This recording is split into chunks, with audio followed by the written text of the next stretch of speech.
मित्रों, सादर जय जिनेन्द्र। मैं रोहित जैन अपने YouTube चैनल तीर्थंकर वर्धमान ज्ञान सागर पे आप लोगों का स्वागत करता हूँ। एक बार पुनः मैं आपके लिए महावीर स्वामी की एक कथा लेके आया हूँ संक्षिप्त। प्लीज़ मेरा आइकन को प्रेस करें और वीडियो को लाइक, कमेंट, शेयर और सब्सक्राइब भी करें। श्रवण भगवान महावीर ने पूरे विश्व को न केवल क्षमा ही नहीं सिखाई, अपितु अहिंसा का संदेश ही नहीं दिया, वरन सहनशीलता का भी पाठ पढ़ाया। उन्होंने बताया कि व्यक्ति सहनशील होकर सब कुछ प्राप्त कर सकता है। सहनशीलता में कितनी शक्ति है। भगवान महावीर के जब 12.5 वर्ष की जब उन्होंने तपस्या की तो उन पर कई उपसर्ग हुए। उन्होंने इनकी कोई परवाह ही नहीं की। भगवान ने अपने सारे प्रक्रम का त्याग करके परीक्षाओं को सहन किया। उनको अपने शरीर पे कोई ममता नहीं था, कोई राग नहीं था, वे राग से दूर थे। इसलिए उनको किसी पे कोई क्रोध नहीं, कोई भय नहीं, कोई दीनता नहीं, अपितु निश्चलता से वे आगे बढ़ते रहे।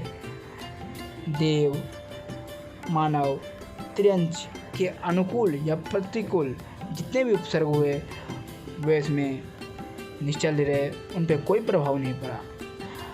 आज बात करेंगे भगवान महावीर स्वामी के पहले चातुर्मास की। मराग शनि वेश के विहार करते हुए भगवान ने शूलपाणी यक्ष के मंदिर में पहला चातुर्मास किया। शूलपाणी अपने पिछले भाव में बैल था। एक बहुत ही धर्मात्मा सेठ के यहाँ था। एक बार सेठ अपने 500 बैलों को नदी पार करा रहा था। वहाँ पे एक कीचड़ में सारे बैल फंस गए।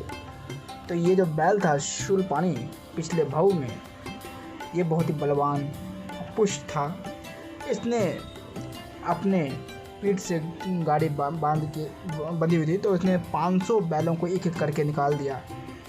उसने अपने सेठ को जब दोपहर में देखा तो मैं एक बार फिर से ये वही बात कहूँगा कि पशुओं में इतनी ईमानदारी अपने मालिक के प्रति आ जाती है, इंसानों के प्रति, वही हमारे अंदर भी होना चाहिए, वही हमें उसे रिफ्लेक्ट करना चाहिए।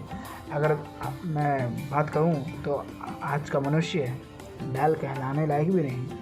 तो उस बैल ने 500 बैलों को बाहर निकाला, जिससे उसके जॉइंट्स टूट गए।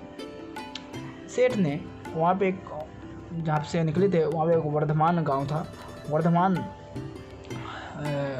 गांव में उन्होंने एक परिवार के यहाँ इस बैल को रख दिया और उचित तरुण जल, घास, पानी और धन देके चले गए।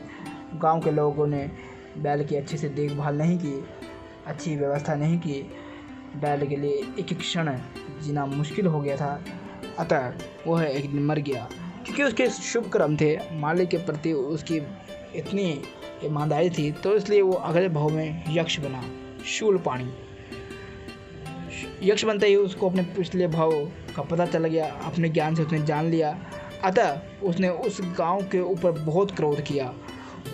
उसने मरक नामक महामारी वहाँ पे फैला दी। रोज़ाना लोग मरने लगे, लाशें बिखरने लगी। डेली बहुत लाशें जलती थी। लोगों की इतनी मृत्यु हो गई कि पानी पिलाने के लिए भी लोग नहीं छोड़ा। हड्डियाँ ही हड्डियाँ नज़र आने लगी। हड्डियों के ढांचे पर्वत ही एक ऐसे बन गए। अतः उस वर्धमान गांव का नाम बदल के फिर अस्थि ग्राम रख दिया गया। एक दिन यक्ष प्रत्यक्ष प्रकट होके उसने कहा कि मेरा मंदिर बनाओ और मेरी पूजा करो। भयवश गांव वाले ने उसको मंदिर बनाया, उसकी पूजा होने लगी। महावीर स्वामी इस गांव में पहुंचते हैं और वह मंदिर जाने लगते हैं। लोगों ने समझाया कि वहाँ पे एक दुष्ट देव रहता है जो उपसर्ग करता रहता है और आप मत जाइए, क्योंकि आप पे भी वो उपसर्ग करेगा, किंतु भगवान तो भगवान ही होते हैं, भगवान पे क्या उपसर्ग। भगवान चले गए और बिल्कुल ही अचल नहीं हुए, वो निश्चल रूप से चले गए और अपने कायोचित से ध्यान मग्न होकर, एकाग्रचित होकर रात्रि ध्यान में डूब गए। शूलपाणी यक्ष वहाँ पे प्रकट हो गए, प्रभु पे उपसर्ग करने लग गया। करुणामयी भगवान पे उसने काफ़ी उपसर्ग किए। जो से हंसता जिसे कान फट गए, कहीं पिशाच, भूत, हाथी, त्रियंच बन के प्रभु पे काफ़ी उपसर्ग किए। प्रभु के नेत्र, आँख, नाक, नाखून, पीठ आदि कोमल अंगों पे पूरे उपसर्ग करता रहा।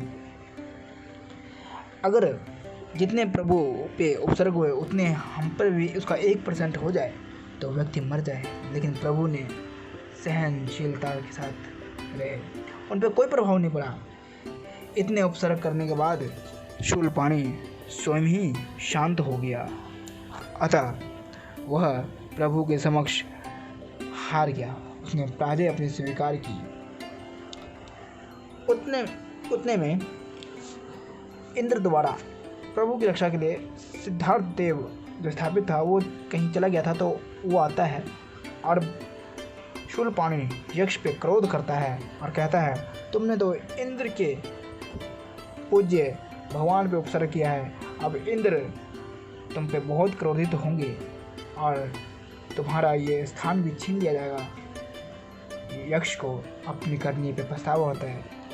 देखिए, महावीर स्वामी के भी कुछ ऐसे थे ताकि जो उनको कर्म अपने इस भाव में भोगने पड़े। कर्म भोगने ही पड़ते हैं, समय बहुत ही ज़्यादा बलवान होता है, नियति का खेल कोई नहीं बदल सकता। यक्ष ने क्षमा मांगी। यक्ष फिर गाने लग, जो से गीत गाए, प्रभु के लिए नाचा, पुष्पों की बारिश की, प्रभु पे जल अभिषेक किया। गाँव वाले सुन के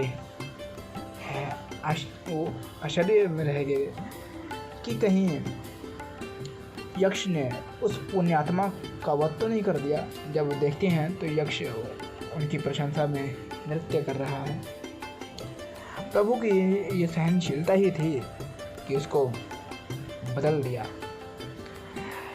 प्रभु पे जब उसने पहले उपसर्ग किए तो भी प्रभु को उससे कोई क्रोध नहीं आया, और दूसरे पार्ट में जब उसने प्रभु की प्रशंसा की, उस प्रभु के लिए नृत्य किए, गीत गाए, फूलों की वर्षा की, तब भी प्रभु को उससे कोई प्रसन्नता नहीं हुई।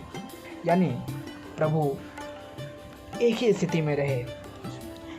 ऐसे मानव जाति को संदेश भी दिया कि चाहे परिस्थितियाँ जो भी हो, अपमान मान में व्यक्ति को कभी प्रसन्न नहीं चाहिए, कभी अहंकार में नहीं जाना चाहिए, अपमान में व्यक्ति को कभी दुखी नहीं होना चाहिए। दुख हो सुख हो एक ही घूंट में पी जाना चाहिए, बस अपने कर्म करते रहो। ये प्रभु ने संदेश दिया, सहनशील होने का संदेश दिया, मैसेज दिए कि कष्टदायी समय आए तो उसमें चिंतन का ही अभिलंब होना चाहिए, क्योंकि थोड़ा वक्त लगता है लेकिन कष्टदायी समय बीत जाता है। तो अगले सेगमेंट में हम दूसरी बात लेके आएंगे। तब तक के लिए धन्यवाद। तो इस उपसर्ग के कारण ही प्रभु को 48 मिनट की निद्रा आई थी, और उस 48 मिनट में ही उन्होंने 10 स्वप्न देखे थे, जिसके बारे में मैंने पहले वीडियो भी बना रखी है, और मैं इस वीडियो के नीचे उसका डिस्क्रिप्शन लिंक डाल दूंगा, आप देख सकते हैं। और मैं बताया था कि जो 10 अपने प्रभु के आए थे, ये शूलपाणी के उपसर्ग के कारण ही आए थे। तब तक के लिए धन्यवाद। जय जिनेंद्र।